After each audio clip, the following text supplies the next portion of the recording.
The Prime Minister says a society is greatly enriched by having an extensive knowledge of its own history.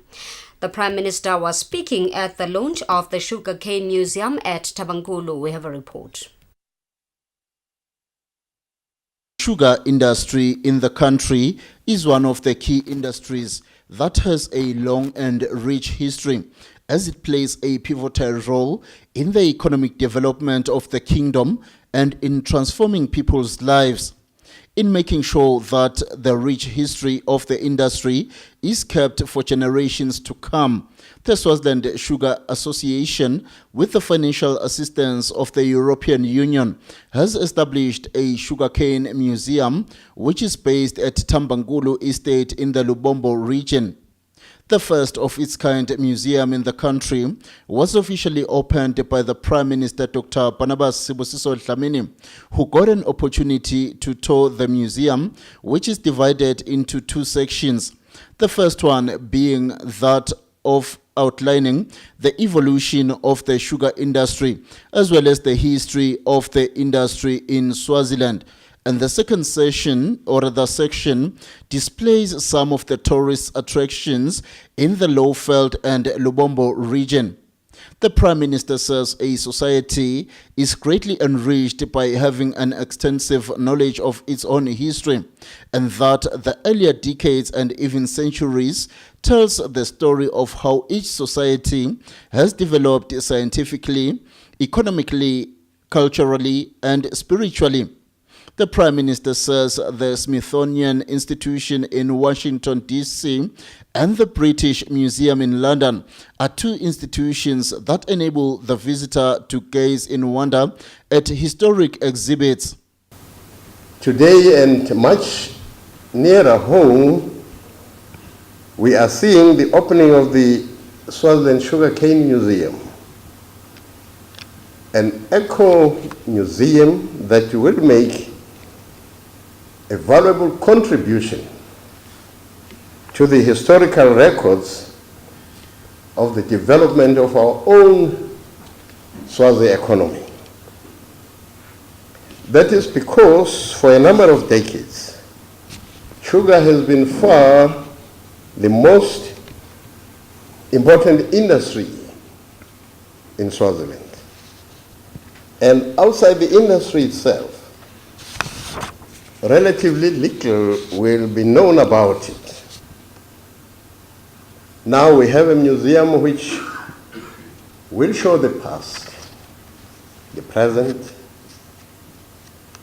and the future potential of the industry.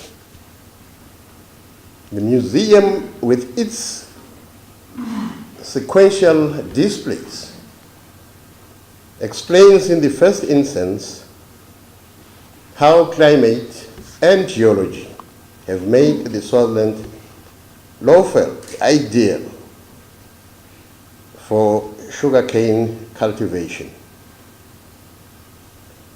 It is also fascinating for a visitor to see how sugarcane cultivation by millers and small-scale growers started in fields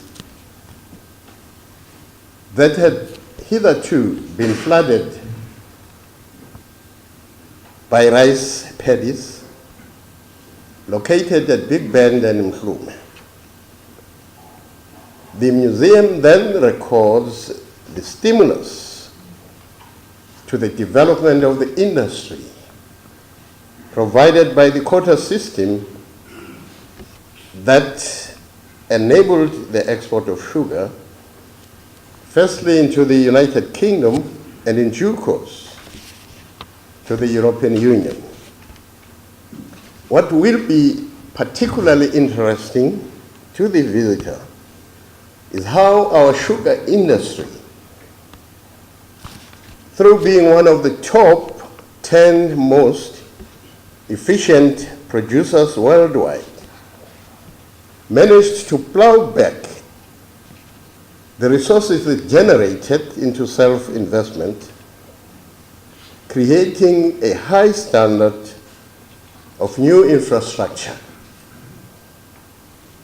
As the museum tells the story, it also shows how our sugar industry has placed itself in a very strong position to face the challenges of the future and how it creates sustainability for both cane growers and millers.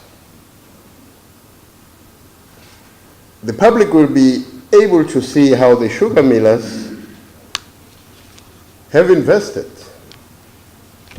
and continue to invest in new technologies such as high-pressure electricity co-generation from biomass, contributing to the long-term sustainability of the sugar industry, while supplementing our national power generation capacity.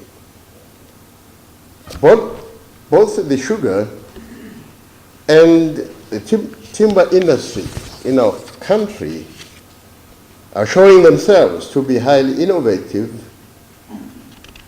in using byproducts of their primary product processing to create electricity. The Prime Minister says the museum will be a permanent source of fascinating information to educate Swazis, especially students, on the emergence and development of the sugarcane industry in Swaziland. He added that the presentation of 11 conservation projects in the Lowveld and Lubombo is also highly informative to visitors, whether local or tourists from outside the country.